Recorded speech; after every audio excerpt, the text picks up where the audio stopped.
Welcome to Total Retail Talks, your podcast channel for retail knowledge. Hello, and welcome to this episode of Total Retail Talks. I'm Joe Keenan, the editor-in-chief of Total Retail, and I'm joined on today's episode by Nathan Sanders, the CEO of Brook Furniture Rental. Nathan and I are going to be talking about the Brook Furniture Rental business, as well as a little bit about its digital transformation and kind of the roadmap for future growth at Brook Furniture Rental. So thanks for joining me today, Nathan. I appreciate you having me on. Thanks for having us join. Yeah, this is my pleasure and really looking forward to the conversation. So to get us started, please tell our audience a little bit about Brook Furniture Rental for those that might not yet be familiar with the company.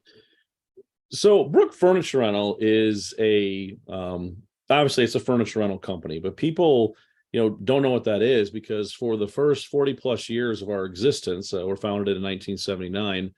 The company was focused on B2B, and our B2B verticals, just so that folks understand what we do, are like insurance. So if your home burned down, your insurance company would rebuild it, but you're not going to live in a hotel until, for that year to year and a half that sometimes it takes to get your home rebuilt.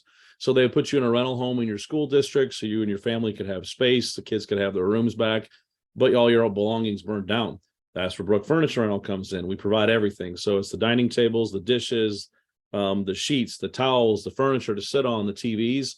And so that's an example of one of our verticals. Just two other quick verticals that fit within our B2B would be relocation. So I've myself have relocated twice in my career, and I stayed at corporate apartments until the school year was over and we moved.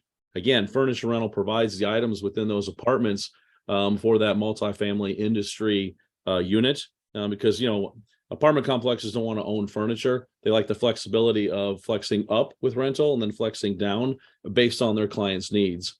And then a third example of B2B would be corporate housing. And this is where corporations are having people travel on projects, doing large trainings. Again, it's a more of a homey feel where if you're going to be someplace for a month on a project for your company, even if you're traveling back and forth, to be able to, leave a bag, leave your clothes, have a kitchen to cook in, all those things are great. And that's where Brook Furniture Rental comes in and provides those services and items to rent for those items. Now, we are now, as of 2020, it's one of the reasons why I joined the company as well. Part of our transformation was we're now in the direct-to-consumer business. So we have B2B and D2C. And on D2C, you think of it in terms of until you buy your first home, how many jobs are you taking chances on? Are you moving to different parts of the country? Having that flexibility to take down an apartment, rent your furniture, and if you decide to, I want to now move to this part of the country or take another job or get promoted, which requires another move, it gives people the flexibility to choose their lives. Well, the great thing that came out of the pandemic is a lot of folks are now wanting to be very flexible with where they work. I can work from anywhere. And we have customers who are literally on one coast to the other, right? I call it they don't want to see snow type situation, always want to see sunshine and beaches. It allows them the opportunity to rent a place, rent some furniture, and then when it's going to get cold there, go to the other part of the country where it's warm and rent furniture there as well. So D2C is certainly one of the fastest growing verticals we've seen, just because until you know that you're going to live someplace for a while and you know what furniture fits your lifestyle and home, rental gives you that option to be flexible and really just live your life rather than quote unquote being tied down by furniture in terms of what am I going to do with this in 6 months or a year. The distribution channels for the products. So obviously the Brook Furniture Rental website, consumers and businesses can go to that website and order furniture.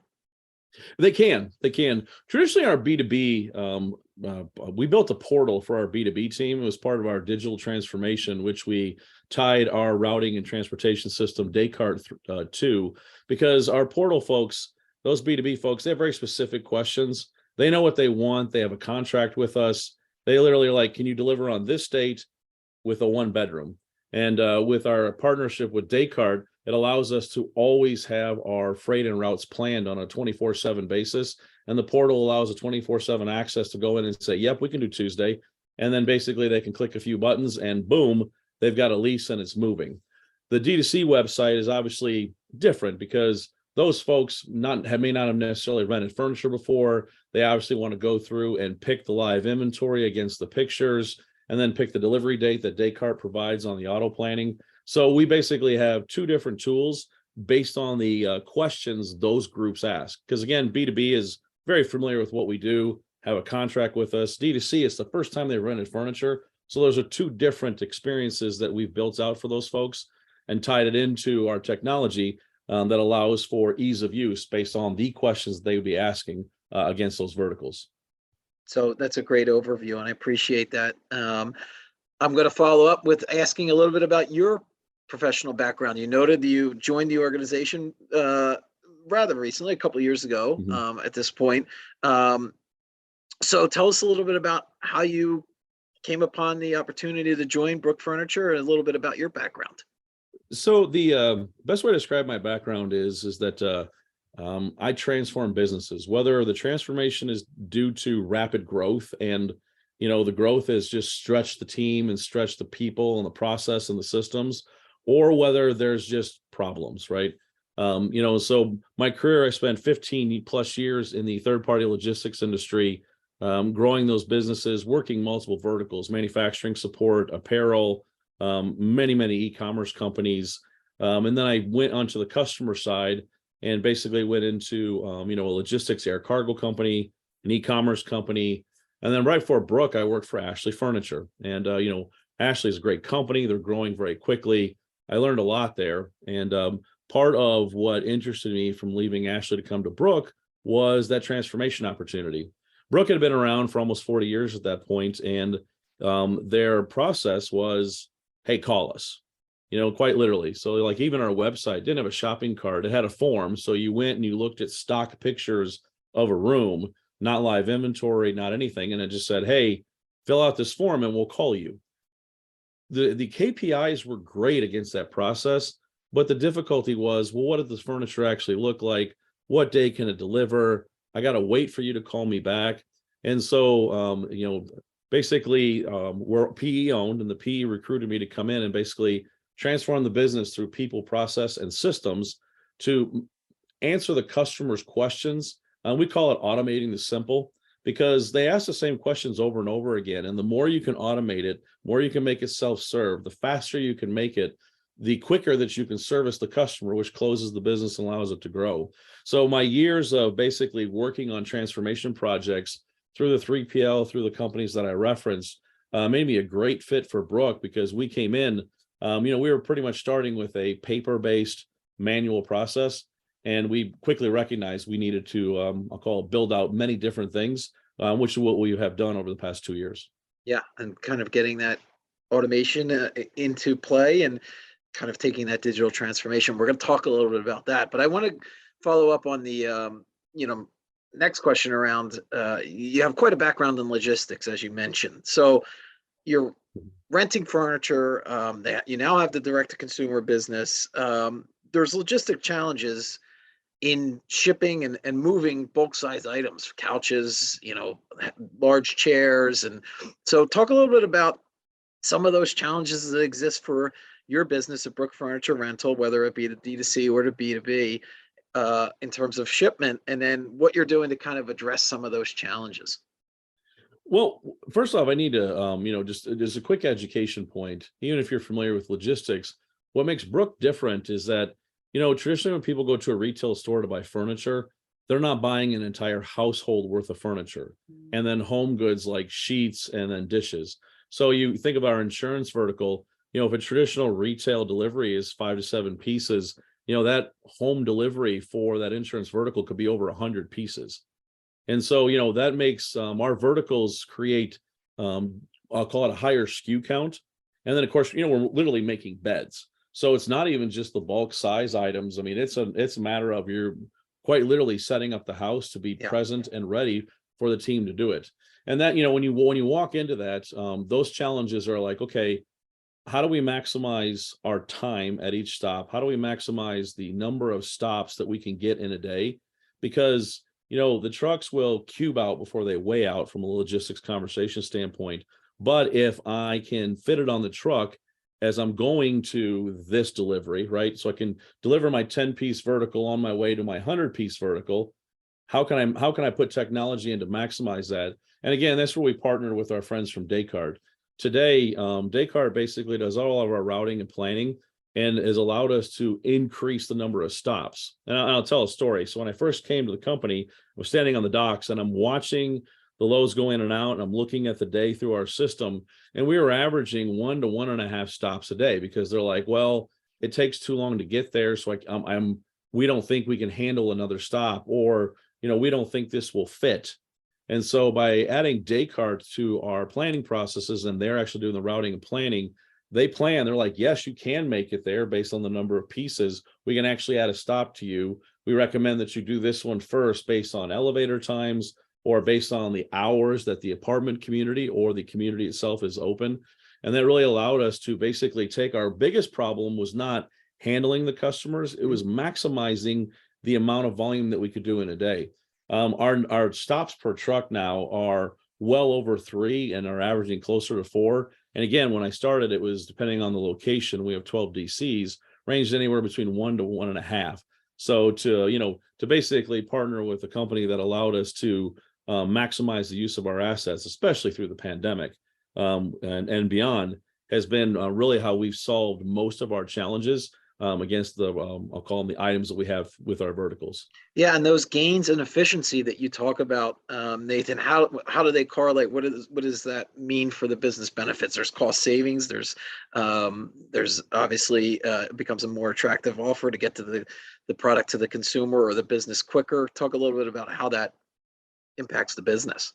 Well, let's talk about the customer first, because it's always about the customer. So when I walked in the door, there's 2 things that customers, I walked in asking all of the team members and asking all the customers, right? What can we do to be better? What can we do to get more business from you? What problems do we create for you? What problems can we solve for you, right? Just those open-ended questions. And I'll paraphrase / butcher the Henry Ford quote, where he said, if I asked customers what they wanted, they would say, we want faster horses, right?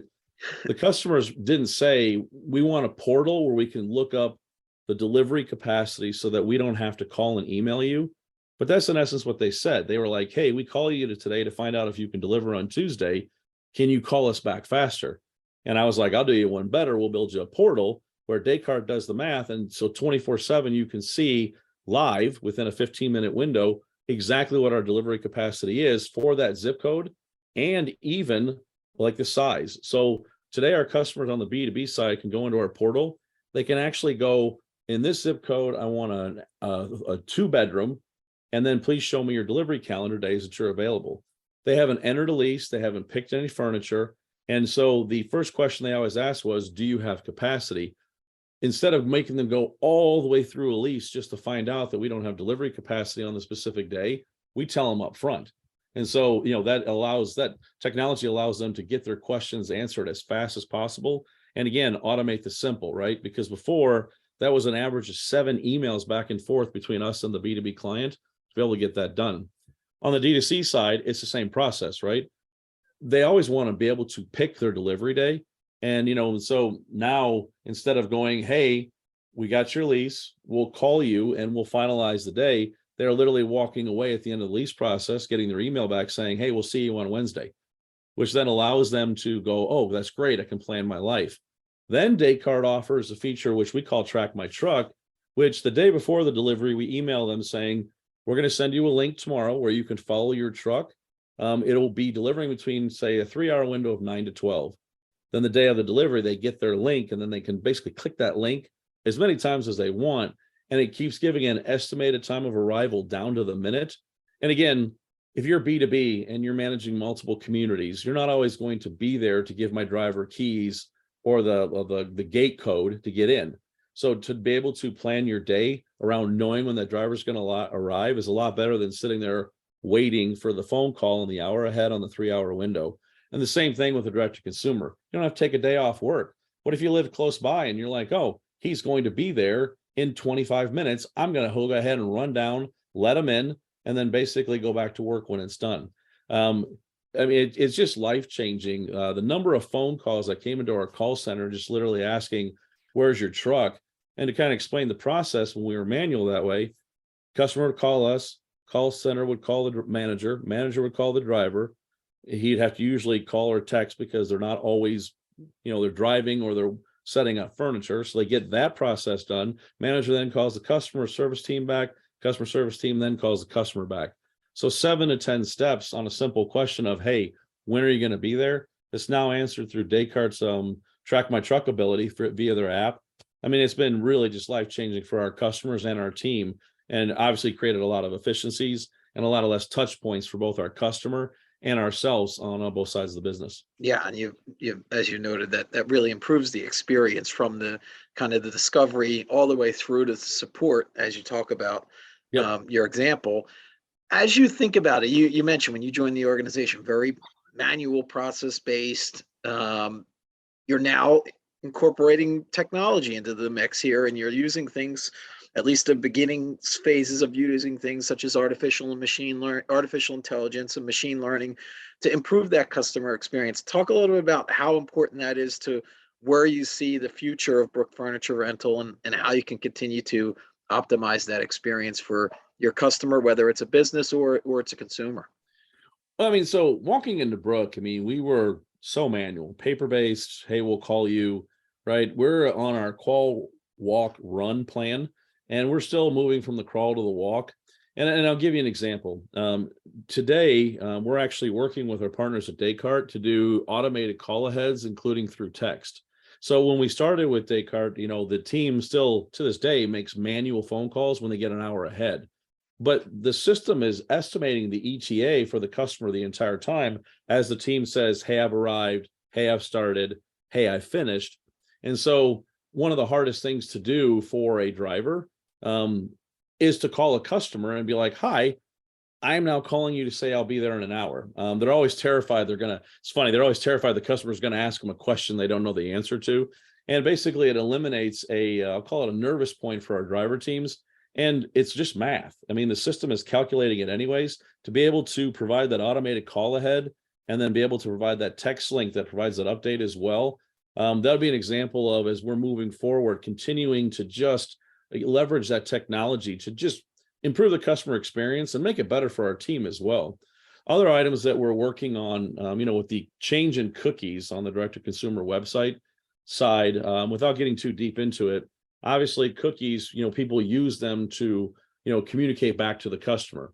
Now we're working on our customer data plan, or a CDP, where when the customer comes to the site, we capture their data so that we can then talk to them about what they looked at, follow up with them about what they looked at. Again, that change in the world where you can't use the cookies, you've got to use the data that they give you. I mean, these are the things that we're going to be using our technology for to continue to enhance our SEO and truly grow our business as we grow as a company. But again, we're not done. It's probably the best way to put it with technology. If we can find a way to improve the customer experience, to remove touches from not only our teammates, but for our customers doing business with us, right? Whether it be the end user or that B2B representative that's trying to order from us, anytime we can remove touches for them and make it one step faster, we're very interested in basically not only discovering, but implementing that technology to make that happen. Yeah. And to your point, you're not done, but that's true of any, it's a continual, there really isn't a finish line here. It's just you continually innovate and as time goes on. So Exactly. you noted, Nathan, that you really are a transformation expert. That's what you were brought in to do. And kind of, as you're in the midst of this transformation, talk a little bit about, as a leader, the process for coming into an organization. Sometimes change isn't easy. People are used to doing things their own way. You're introducing new ways of thinking, new ways of acting. Talk about it, the process of digitally transforming Brook Furniture Rental, and how you've gotten others to get on board, and talk a little bit about the process there. Well, I mean, I'll start by telling you the funny story that I always tell everybody when I come in and kind of kick off the process, or kick off, like why I'm here. I don't find that people are resistant to change, right? When you walk in, you're like, hey, I'm here for this reason. Everybody's like, oh, absolutely. You know what? It's time for us to make change. It's time for us to grow. And let me tell you about that department and what they need to do to change, right? And that's always my joke, is because people are like, oh, I'm doing a great job. It's not me.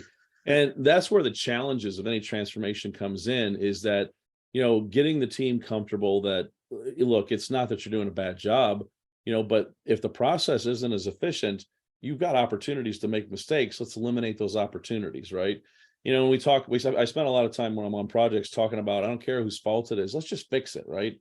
We're never going to 100% agree on everything. So let's just align that we're going this way, right? And if we find out that that's the wrong way, okay, no problem. I'll be the first one to raise my hand and say, whoops, guys, sorry about that. And let's keep moving. It's interesting. I've been through multiple transformations and I still learn about communication every time I do one. So at Brook, everybody was excited about it. Nobody had the background or the knowledge in terms of what we wanted to do. So using Descartes as an example, I was certainly the guru for a long time. And I partnered with Descartes on their implementation team about, we had to change our implementation to recognize that sometimes some of the processes we were talking about were literally going to be the first time they had heard of it, because they had never used a system before to do routing and planning. They always did it manually. And so what I learned, what I missed was they all got it. They all got some extra time. They all got some extra training. I missed an opportunity to do a meeting in the middle where I did a touch base with just them and said, do you really get it? What we found was we got close to getting to launch. They understood the concept, but it was fuzzy. And that's the word that the employee used. He goes, I just don't feel like I'm good at this. Everything's still kind of fuzzy for me. And I realized, we got it fixed, but I realized if we had that meeting and had that conversation, we'll call it 2 months out instead of 2 weeks out from go live, we could have definitely saved ourselves some time and some employee angst, right? Yeah. Because all transformations, again, people, processes, systems, it makes sense. You can show it to them. They're like, oh, that makes perfect sense. But it doesn't take away from the fact that it's a change. We've had people who've been here from day one and they've followed the same process or the same system for 20, 30 years. You can never communicate enough to those folks because they're always going to be nervous that they're not going to be successful or not a good producing member of the team moving forward, when obviously nothing could be further from the truth, right? And so again, for me, it's always just about, I always learn something every transformation, and it's usually about communication. And this one held true to that form, just like all the other ones. Yeah, and that's actually a perfect segue, because I was going to ask you, as you've been through many of these transformations, including in your time at Brook Furniture Rental, is there a lesson that you learned from each? Is there a specific example? And then taking that a step further, maybe as others listen to this podcast, do you have any advice for other retail leaders that are maybe going through a similar process, trying to transform an organization, whether it be from technology, from people, process? What advice might you have for them as they go about that process? The advice I always give would be, it's the communication points, right?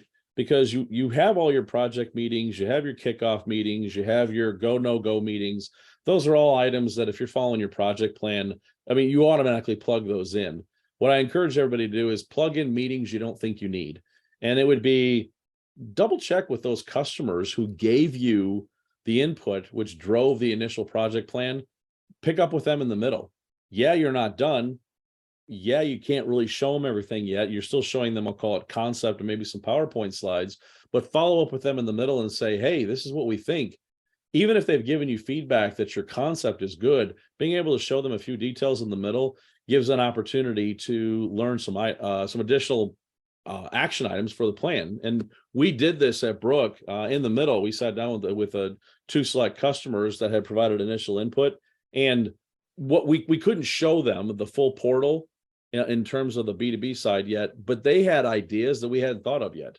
And they had questions that they would have had upon launch that we were like, well, we kind of sort of have that answer, but we really don't. And so that's where I always encourage folks, get back with your customers in the middle of the process, right? We learned so much from those conversations, and get back with your team in the middle of the process, because even though they're on the project plan, or even though they're, working every day on it, are you actually having that, we're going to do nothing but talk about, do you get it and do you understand it? And then that third meeting is, not everybody's on the project plan. Having that stop moment where people who aren't on the project plan get a true update. People will publish updates, but a meeting is different than a publishing point, is the advice I always give. So in essence, I'm adding 3 meetings to I'll call it a transformation calendar. Yeah. But again, we learned a lot through those 3 meetings. I would encourage everybody to do that. So my final question for you, Nathan, when you enter Brook Furniture Rental, I imagine you have some goals in mind for what this digital transformation is going to look like. So at the outset, you come in with some goals. I imagine as time goes on, you've been there a couple of years, those goals may change. Maybe they don't. Talk a little bit about goal setting for a transformation project like this and how you progress towards those goals. How frequently do you look at adjusting your goals, evolving them? Talk a little bit about that. So it never stops is probably the best way to put it. You referenced earlier that, you never stop investing in the company and the technology. And that's really the same with our goals. We built a goal to build a portal that allowed the customers to see live inventory, see live capacity through day card and appointment setting, be able to set their own lease, and then to answer their own questions. And, the goals, we hit all those goals. And you would think that we'd be done because that answers so many of our customer questions. Well, now, as they use it, they have new questions, or they, as their business is changing, right? Like, for example, when people can't hire folks, they're asking us to pick up more of those items. So how can we automate those simple steps for them? And so again, to me, it goes back to, you have to continue to ask your customers and your teams, what are the common items that are always popping up, even though we've implemented this technology and everybody's using it? Well, what's next, right? Because again, there's some obvious great items like, AI type situation that would allow us to move there, but to get from that point A to point B takes a while. That communication point and those tweaks are just necessary in the short term. And I'll give you an example. We take pictures of every delivery. It's called a quality assurance report. We email it to the customer and they can see the deliveries, because not every customer meets every delivery. They may not even be in the same city, let alone the same state. Providing that QAR on our portal makes life easier for the customer so that they don't have to dig through an email. Or on the B2B side, what if they're talking to, multiple delivery points? Which one of these files belongs to that location? Making that easier to look up and making it, I'll call it front page on the portal. Those are the kind of things that, we've tweaked post go live on our technology that has enhanced their opportunities. And I'll call it eliminated steps for them greatly. And again, it comes back from just talking to the customer and listening to what their challenges are, and hopefully eliminating emails and phone calls on their side. Well, I've really enjoyed this conversation. I want to take the opportunity to thank Nathan Sanders, the CEO of Brook Furniture Rental, for talking with us on today's episode of Total Retail Talks and going through sort of the transformation process that's been ongoing at that organization. So thanks for joining me, Nathan. This is really, it's been a lot of fun. Thanks for having me. Appreciate it. Thanks for listening. For more information on this podcast, please check out our podcast channel page at mytotalretail.com/podcasts for show notes. Total Retail Talks is available on Apple Podcasts, Google Podcasts, Stitcher, and Spotify. Make sure to subscribe on our podcast channel page as well. If you've enjoyed this episode, please take a few moments to rate and review this podcast. Thanks, and until next time, this has been Total Retail Talks.